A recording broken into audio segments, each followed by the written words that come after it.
सर्वप्रथम सर्वांना माझा नमस्कार। मी रोहित जाधव, साप्ताहिक विंग प्रदेशाध्यक्ष या नात्याने बोलतोय। आज साप्ताहिक विंगचं इलेक्शन जे झालं, या इलेक्शनमध्ये मला सर्व राज्यातील पत्रकार बांधवांनी चांगल्या मताधिक्याने विजयी केलं, त्याबद्दल मी सर्वांचा मनस्वी आभारी आहे। त्याचबरोबर साईबाबांच्या चरणीमध्ये नगरीमध्ये या अधिवेशनासाठी आपण सर्व पत्रकार बांधव राज्याच्या प्रत्येक कानाकोपऱ्यातून मोठ्या संख्येने उपस्थित राहिलात, त्याबद्दल आपणा सर्वांचे मी साप्ताहिक विंगच्या वतीने या ठिकाणी सहर्ष स्वागत करतो आणि आपणा सर्वांना या ठिकाणाहून आश्वासन देतो की येणाऱ्या काळामध्ये साप्ताहिक विंगसुद्धा आपल्या फादर बॉडीबरोबर आणि इतर विंगबरोबरच मोठ्या प्रमाणात काम करून एक नावारूपास आणून साप्ताहिक विंगचं एक आदर्श काम आणि एक आदर्श इतर विंगला घालून देईल हा विश्वास व्यक्त करतो आणि थांबतो। धन्यवाद। जय हिंद, जय महाराष्ट्र। सर्वांना नमस्कार। सर्वप्रथम साईबाबांच्या नगरीमध्ये आपण सर्व पत्रकार बांधव एवढ्या मोठ्या संख्येने आलात, त्याबद्दल आपणा सर्वांचे मी आभार मानतो। त्याचबरोबर सर, साप्ताहिक विंगच्या प्रदेशाध्यक्ष म्हणून बोलत असताना या ठिकाणी व्यासपीठावरून पुढील काळामध्ये आम्ही जे काही उपक्रम राबवणार आहे ते या ठिकाणी मला मुद्दामून सांगावेसे वाटत आहेत।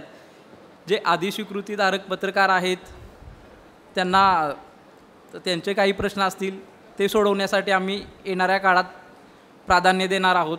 त्याचबरोबर जे यादीवरील साप्ताहिक आहेत त्यांची जी द्विवार्षिक पडताळणी आहे ती पंचवार्षिक कशी केली जाईल यासाठी सुद्धा आपण पाठपुरावा करून तोही प्रश्न मार्गी लावण्याचा आपला मानस आहे।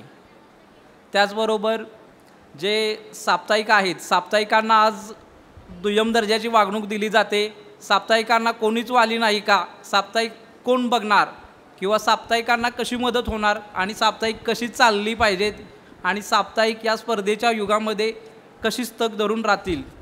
आणि सर, या ठिकाणी सांगायला अत्यंत आनंद होतो आहे की एक साप्ताहिकचे जे संपादक आहेत ते सुद्धा एक दैनिकांच्या बरोबरीनंच चांगला कंटेंट आणि चांगल्या दर्जाचं साप्ताहिक देऊन येणाऱ्या काळात चांगलं साप्ताहिक देण्यासाठी प्रयत्नशील राहतील।